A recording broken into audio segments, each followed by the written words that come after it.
بسم اللہ الرحمن الرحیم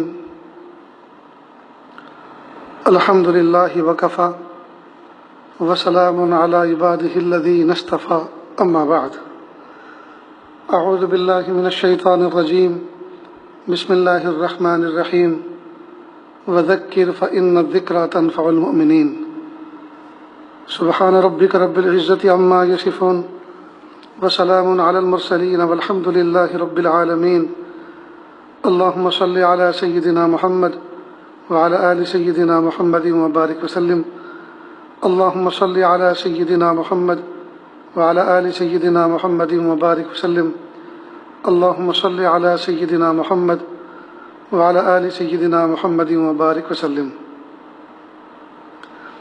ماہ رمضان مبارک کی 29 تاریخ ہے، سن 1441 ہجری ہے، مئی مہینے کی 23 تاریخ ہے، سن 2020 عیسوی ہے۔ پورے ملک میں لاک ڈاؤن کا زمانہ ہے اور کرونا وائرس کا دورہ۔ اللہ سے دعا ہے کہ اللہ پاک تمام انسانوں کی اس وبا اور بیماری سے حفاظت فرمائے اور انسانوں کو اللہ تعالیٰ سے ڈر کر اور اللہ کی قدرت کو پہچان کر فرما برداری کے ساتھ زندگی گزارنے کی توفیق عطا فرمائے۔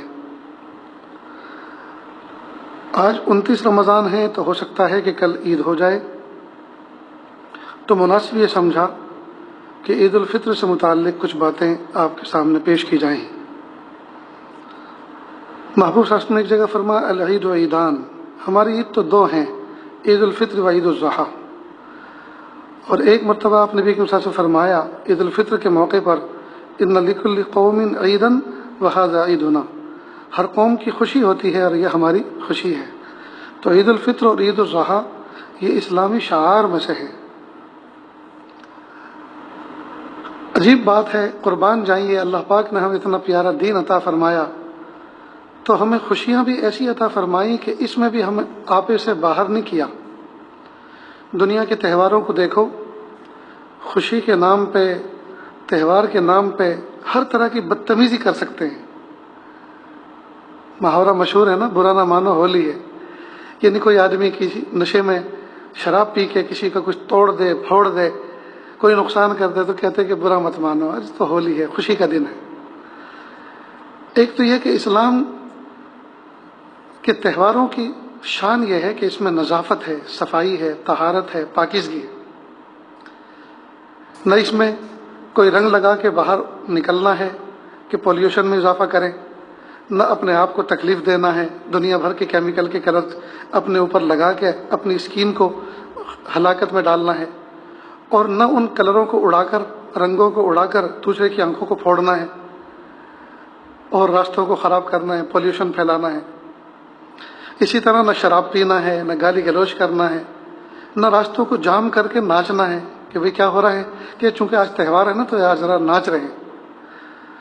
تو ناچنا انسان کے نفس کو گویا خوشی پہنچا رہا ہے، لیکن خود کھڑے ہو کر لوگوں کو تکلیف پہنچا رہے ہیں۔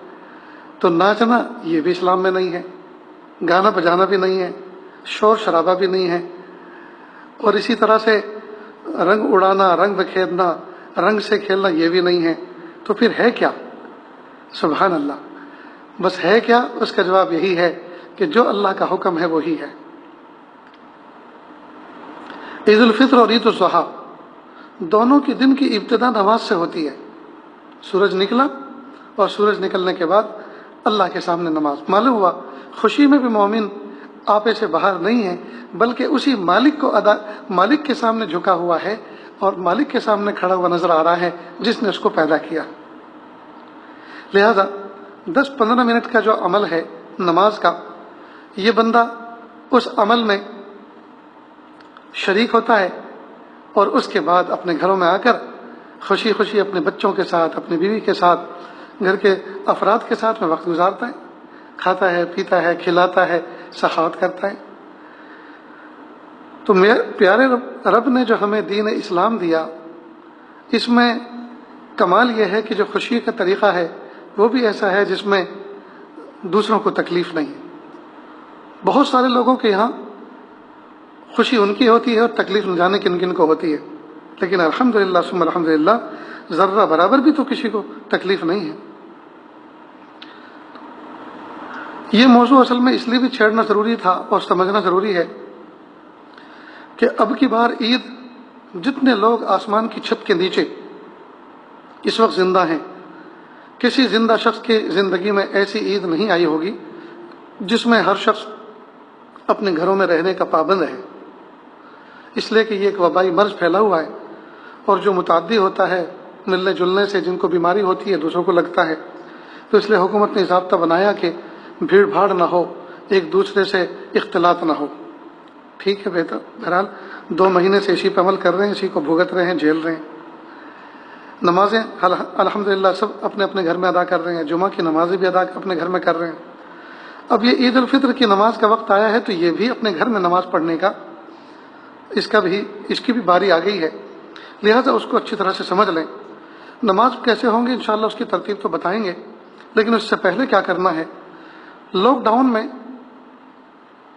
اجتماع سے منع کیا ہے، اور عید کی نماز کا جو اجتماع ہے وہ عام مسجدوں میں بھی نہیں ہوتا، جامع مسجد میں بھی نہیں ہوتا، بلکہ اللہ کے محبوب صلی اللہ علیہ وسلم اپنے حیات طیبہ میں مسجد نبوی جیسی پیاری مسجد کو چھوڑ کر میدان میں نکلا کرتے تھے، تو یہ نماز جو ہے میدانوں میں ہوتی ہے۔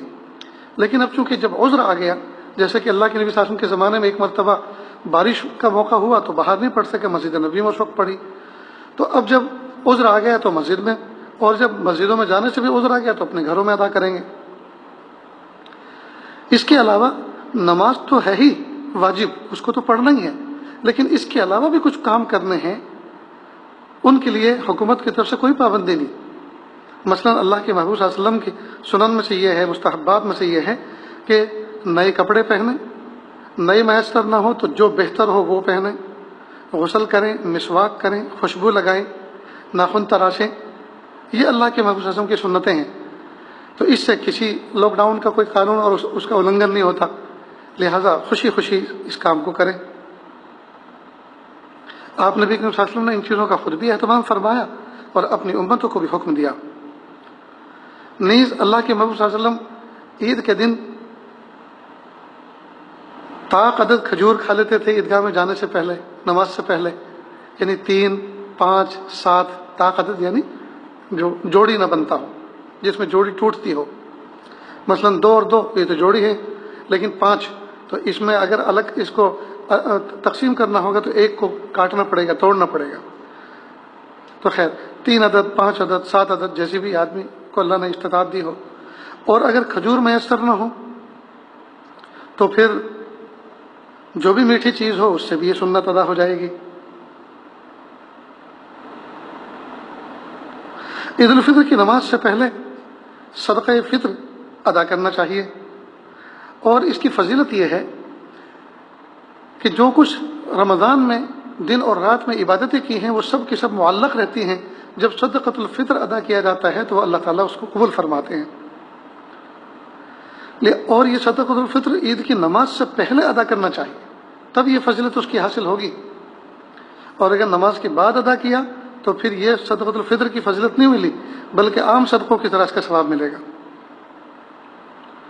نہیں، جو کمی کوتاہی ہوتی ہے اعمال میں وہ صدقہ فطر سے اللہ تعالیٰ اس کی تلافی فرما دیتے ہیں، یعنی ایک تو اعمال کو قبول فرماتے ہیں، اور دوسرا جو کمی کوتاہی ہوتی ہے اس کا انجبار ہو جاتا ہے، تلافی ہو جاتی ہے۔ تو یہ کتنی بڑی فضیلت کی بات ہے۔ اور کتابوں میں یہاں تک لکھا ہے کہ اگر کوئی غریب بھی صدقہ فطر نکالے، حالانکہ غریب تو لینے والا ہے، لیکن اگر وہ بھی صدقۃ الفطر نکالے تو اللہ تعالیٰ اس کے صدقہ فطر کو لوٹائیں گے، یعنی جتنا اس نے خرچ کیا ہے اللہ پاک اس کو لوٹائیں گے۔ اور جب اللہ لوٹائیں گے تو ایسا تھوڑی ہے کہ اللہ جتنا دیا اتنے لوٹائیں گے، اللہ تو نفع کے ساتھ لوٹاتے ہیں۔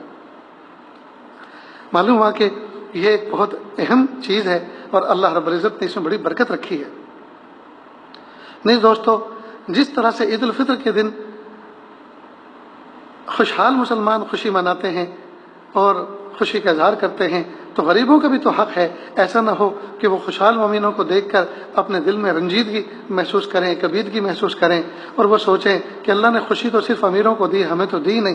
تو اللہ پاک نے امیروں پر یہ صدقۃ الفطر اللہ رب العزت نے واجب کیا کہ تم اس کو ادا کرو، تاکہ غریبوں کے گھر میں بھی چراغ جل سکیں، تاکہ غریبوں کے آنگن میں بھی خوشیاں مچل سکیں، تاکہ ان کو یہ احساس نہ ہو کہ یہ خوشی تو صرف امیروں کی ہے۔ تو امیروں کو ذریعہ بنایا غریبوں کی خوشی پوری کرنے کے لیے۔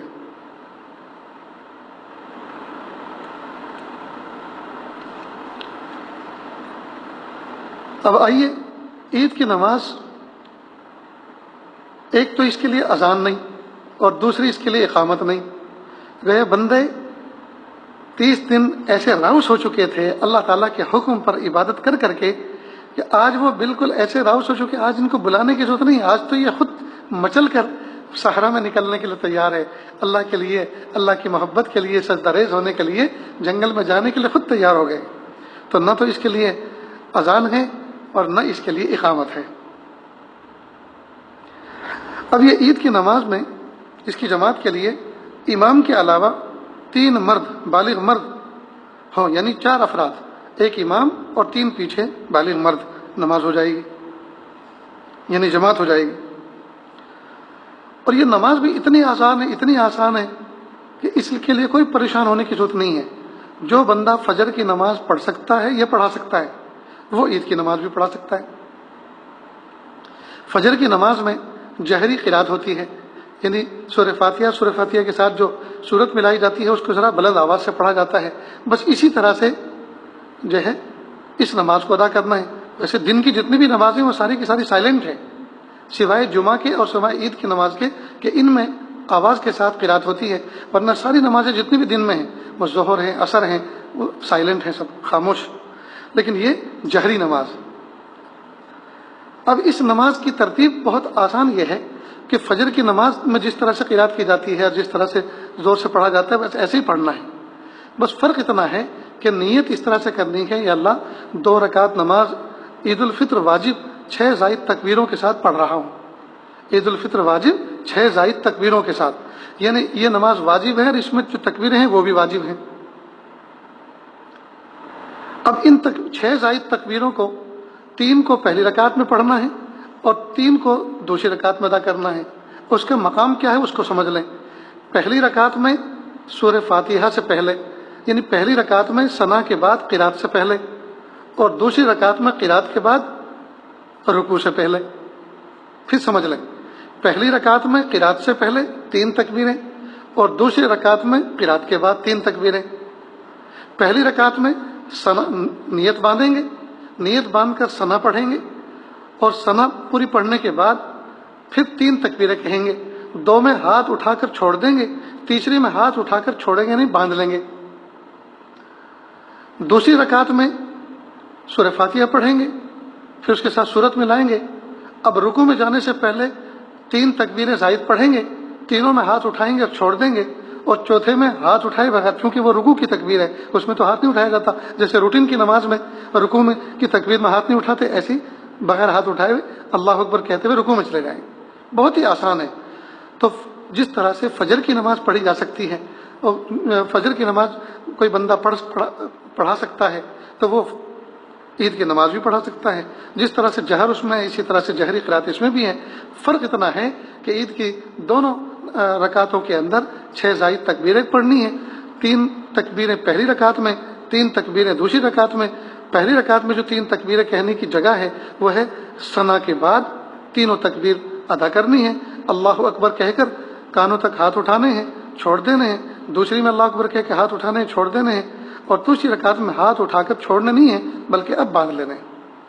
اور دوسری رکعت کے اندر پوری قرات مکمل کریں گے، سورہ فاتحہ کے ساتھ جوڑ ملائیں گے کسی آیت کا، کسی سورت کا، اور اس کے بعد رکوع میں جانے سے پہلے 3 تکبیریں پڑھیں گے. اللہ اکبر، کانوں تک ہاتھ اٹھائیں چھوڑ دیں، پھر اللہ اکبر ہاتھ اٹھائیں چھوڑ دیں، پھر اللہ اکبر ہاتھ اٹھائیں چھوڑ دیں.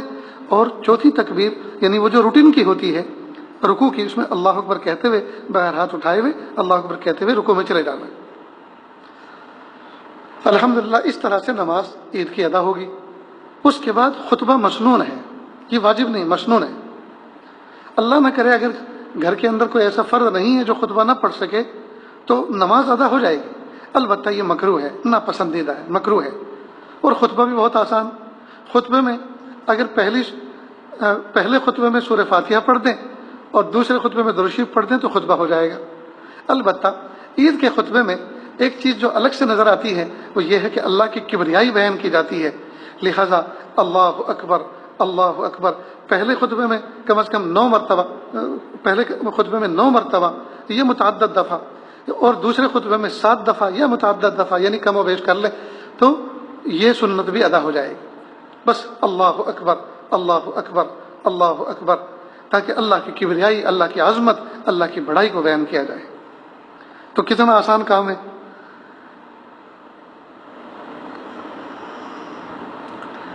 اب دوستو، یہ جو ہمارے علماء کرام کی طرف سے، مشائخ کی طرف سے اور امت کے درد مند دل رکھنے والے افراد کی طرف سے یہ بات جو کہی جا رہی تھی، بار بار کہی جا رہی تھی کہ بھئی عید سادگی کے ساتھ منائی جائے، عید سادگی کے ساتھ منائی جائے، تو سادگی کا مطلب یہ ہرگز نہیں کہ اب کی بار گویا اللہ تعالیٰ کے سامنے ہمیں احتجاج کرنا ہے، کالی پٹی باندھنی ہے، یا یہ کہ میلے کپڑے پہننے ہیں، یا کچھ بھی نہیں پکانا، بس فاقے جیسے رہنا ہے، اور اللہ کو گویا نعوذ باللہ منہ چڑھانا ہے کہ تم نے ہمیں لاک ڈاؤن میں مصیبت بھیج کے پریشان رکھا، لو آج ہم بھی کوئی خوشی نہیں مناتے اور تمہارے سامنے سجدہ نہیں کرتے۔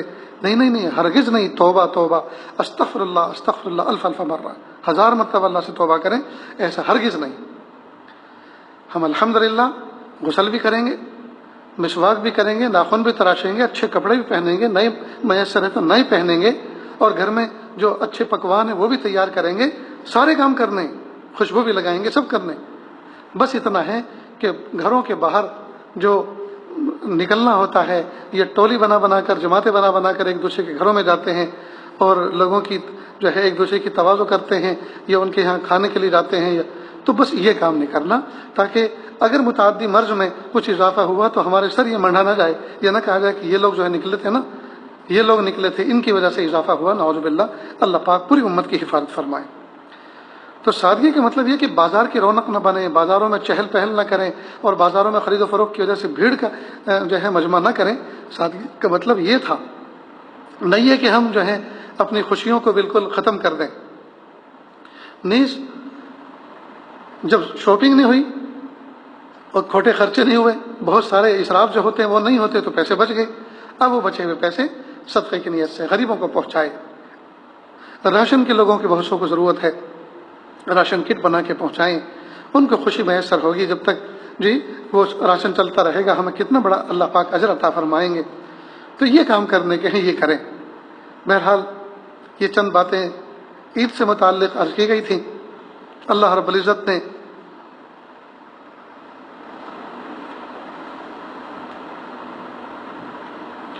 ہاں ایک بات یہ سمجھ لیں ذرا کہ گھروں میں اگر عید کی نماز ادا کی جا رہی ہے تو گھر کی عورتیں نماز میں شریک ہو سکتی ہیں، پیچھے کھڑے ہو جائیں، البتہ بالغ 4 مردوں کا ہونا ضروری ہے، یعنی آگے والا امام اور پیچھے اس کے 3 شخص اور بالغ مرد، یہ 4 تو ہو گئے، اس کے علاوہ عورتیں بچے جو بھی ہیں وہ پیچھے کھڑے ہو کر وہ بھی اقتدا کریں۔ ہاں ایک مسئلہ اور ہے کہ وہ جو چلا تھا اور ایک بڑے عالم کی طرف سے یہ بات چلی تھی کہ آن لائن نماز ہوگی، تو بھئی اس بات کو اچھی طرح سے سمجھ لیں کہ ہمارے علماء، مشائخ، مفتیان کرام سب لوگ اس بات پر متفق ہیں کہ آن لائن نماز کوئی چیز نہیں ہے۔ آن لائن کیا ہوتا ہے؟ مائک پر جو نماز کی اقتدا کی جاتی ہے جمعہ کے دن یا جہاں بھیڑ ہوتی ہے یا حرم میں، مائک پر جو اقتدا کی جاتی ہے، تو مائک کے بارے میں بھی یہاں تک ہے کہ ایسا نہیں ہے کہ اس کی جہاں آواز آ رہی ہے وہیں آپ نیت باندھ لیں، تسلسل صفوں کا ہونا ضروری ہے۔ امام کے بعد جو صف لگی ہے وہاں سے لے کر آخری فرد جو کھڑا ہوا ہے اس میں گیپ نہیں ہونا چاہیے، تسلسل ہونا چاہیے، تو زمان اور مکان دونوں ایک ہوں، امام جس جگہ کھڑا ہے وہ ایک ہو اور مقتدی جو کھڑے ہوں وہ بھی ایک جگہ ہو۔ اب سوال یہ پیدا ہوتا ہے کہ عید کے دن یا جمعہ کے دن جو بہت ساری مسجدوں کے اندر، شہروں کے اندر نماز ہوتی ہے تو روڈ پر، تو روڈ تو مسجد نہیں ہے، لیکن جب صفیں لگتے لگتے لگتے لگتے روڈ پر بھی آ گئی تو یہ مکان ایک کہلایا، جگہ گویا ایک کہلائی، یعنی تسلسل ہو گیا۔ تو امام جس جگہ میں ہے گویا مقتدی بھی اسی جگہ میں ہے، چاہے پورے شہر میں نیتیں کیوں نہ بن جائیں، تسلسل کی وجہ سے۔ تو ایک تو مکان ایک ہو یعنی تسلسل ہو، دوسرا زمان بھی ایک ہو، ایسا نہیں ہے کہ ریکارڈ ہو رہا ہے اور کسی جگہ امام جو ہے آن لائن ہے اور وہ ظہر پڑھا رہا ہے اور یہاں والے عصر کی اقتدا کر رہے ہیں، یہ بھی نہیں چلے گی۔ تو زمان اور مکان ایک ہو۔ دوسری بات یہ کہ امام کی نقل و حرکت کا پتہ چلے پیچھے کے افراد تک۔ اب ظاہر ہے کہ پیچھے کے افراد تک تبھی پتہ چلے گا جب تسلسل ہوگا، چاہے مائک نہ ہو، اس لیے کہ جب پہلا سجدے میں رکوع میں جائے گا تو دوسرا کم از کم ہر آدمی جو کھڑا رہتا ہے اس کے دائیں بائیں جو کھڑے رہتے ہیں ان کو اس بات کا ادراک اور احساس تو ہوتا ہے نا کہ بھئی یہ رکوع میں گئے تو امام نے اللہ اکبر کہا کہ تبھی تو رکوع میں گئے ہیں، تو ہر آدمی کو اس بات کا ادراک ہوتا ہے مکان ایک ہونے کی وجہ سے، تسلسل کی وجہ سے، کہ امام کی حرکت کیا ہو رہی ہے، لہٰذا سارے اس کی اتباع کرتے ہیں۔ اب اگر مقتدی کسی مکان میں چھپا ہوا ہو اور امام جو ہے کسی اور جگہ پر نماز پڑھا رہا ہو، تو ظاہری بات ہے جگہ ایک نہ ہونے کی وجہ سے نہیں پتہ چلے گا مقتدی کو کہ امام کون سی حرکت انجام دے رہا ہے، وہ رکوع انجام دے رہا ہے یا سجدہ انجام دے رہا ہے۔ کہو کہ مثال کے طور پر عام نمازوں کی بات ہے کہ اگر امام جو ہے مثال کے طور پہ ظہر پڑھا رہا ہے، اب وہ دوسری رکعت میں اس کو بیٹھنا چاہیے تھا، وہ کھڑا ہو گیا، اور جو آن لائن یا جو ہے غیب میں یا ایسی جگہ پر جہاں تسلسل نہیں ہے اور وہاں نماز کی نیت باندھ رہا ہے، اکیلا ہے، اب دوسری رکعت میں وہ تو یہ سوچ کر کے بھائی دوسری رکعت میں بیٹھا جاتا ہے، وہ تو بیٹھ گیا، اور امام کا حال یہ تھا کہ وہ کھڑا ہے۔ اب امام کھڑا ہونے کے بعد اب وہ رکوع کر رہا ہے اور یہ سوچ رہا ہے کہ ارے یہ تو بیٹھنے کی جگہ تھی، یہاں سے تو اللہ اکبر کہہ کے اٹھنا تھا، یہ اللہ اکبر، اب گڑبڑ ہو جائے گی نماز، یہ نمازیں گڑبڑ ہو جائیں گی۔ اس لیے اسلام کا کتنا بہترین نظام ہے، اور جب اسلام نازل ہوا تھا اس وقت یہ آن لائن یہ سب چیزیں نہیں تھی، تو اس کے احکام ایسے ہیں جو صبح قیامت تک چلنے والے ہیں۔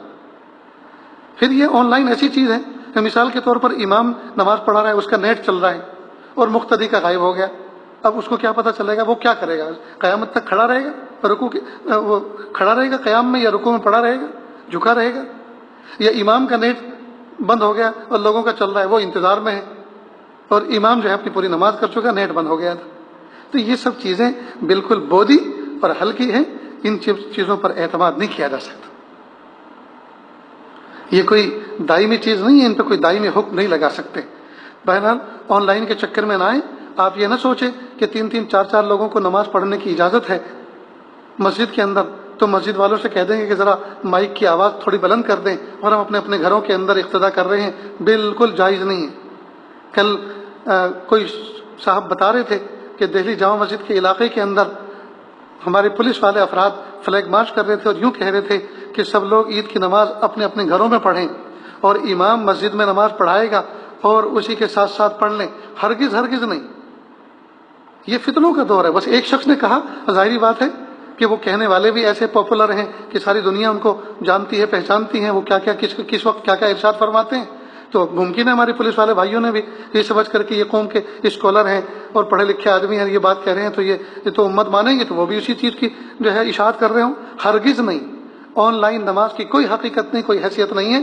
جو نماز کا مروجہ طریقہ ہے فقہاء کرام نے بتایا ہے، اور امت اس پر عمل کرتی آ رہی ہے کہ تسلسل جو ہے صفوں کا تسلسل ہونا چاہیے، اور اسی طرح سے زمان و مکان ایک ہونا چاہیے، امام کی حرکات کا پتہ چلنا چاہیے، یہ ساری کی ساری چیزیں ضروری ہیں۔ لہٰذا آن لائن نماز کا ہرگز ہرگز اہتمام نہ کریں۔ 4 آدمی اگر اپنے گھر میں موجود ہیں تو ان کے پیچھے میاں بیوی بچے بھی ان کی اقتدا کر کے اس نماز میں شریک ہو سکتے ہیں۔ اور میں تو یہ سمجھتا ہوں اگرچہ مسجدوں میں یہ نماز نہیں ہے، اللہ پاک نے ہر گھر کو مسجد بنا دیا ہے، ہمارے ہر گھر کو مسجد بنا دیا، اور اب ہر گھر کے اندر تکبیریں گونجیں گی انشاءاللہ۔ اللہ رب العزت کہنے سننے سے زیادہ عمل کی توفیق عطا فرمائیں۔ وآخر دعوانا ان الحمد للہ رب العالمین۔ بسم اللہ الرحمن الرحیم۔ الحمد للہ رب العالمین الرحمن الرحیم مالک یوم الدین۔ إياك نعبد وإياك نستعين إياك نعبد وإياك نستعين إياك نعبد وإياك نستعين اهدنا الصراط المستقيم صراط الذين أنعمت عليهم غير المغضوب عليهم ولا الضالين آمين يا رب العالمين۔ حسبي الله لا إله إلا هو عليه توكلت وهو رب العرش العظيم۔ اللهم باعد بيننا وبين خطايانا كما بعدت بين المشرق والمغرب، اللهم نقنا من الذنوب والخطايا كما ينقى الثوب الأبيض من الدنس، رب اغفر ورحم وانت خیر الراحمین۔ حسبی اللہ لا الہ الا ہو علیہ توکلت وہو رب العرش العظیم۔ اللہ جی ہم ظاہر میں آپ کے بندے اور بندیاں ہیں، حقیقت میں نہایت گندے ہیں۔ اللہ ہمارے دلوں کو گندگیوں سے پاک فرما، صاف فرما، بندگی کے سلیقہ عطا فرما۔ میرے پیارے اللہ، پورے رمضان کی تراویح پڑھی، آپ نے پڑھائی، ہم نے نہیں پڑھی، اللہ آپ نے توفیق دی، آپ نے ہمت دی، آپ نے صحت دی، اللہ اس کو قبول فرما لیجیے۔ یا اللہ آپ نے سحر افطار کے وقت دعاؤں کی توفیق عطا فرمائی، یا اللہ ہم نے نہیں کی، آپ نے ہمیں توفیق عطا فرمائی، تو یا اللہ قبول بھی آپ فرما لیجئے۔ میرے پیارے رب، رب کریم اس کے علاوہ قرآن پاک کی تلاوتیں ہوئی معمول کے مطابق، جو عام دنوں کے اندر امت کا معمول ہے اس سے زیادہ ہی امت نے کیا، امت نے خرچ بھی کیا۔ میرے پیارے اللہ ساری نیکیوں کو قبول فرما لیجئے یا اللہ، ان نیکیوں کے بدلے یا اللہ امت کو اپنا قرب، اپنی محبت، اپنی معرفت عطا فرما دیجئے، امت سے تکلیفوں کو دور کر دیجئے، پریشانیوں کو دور فرما دیجئے۔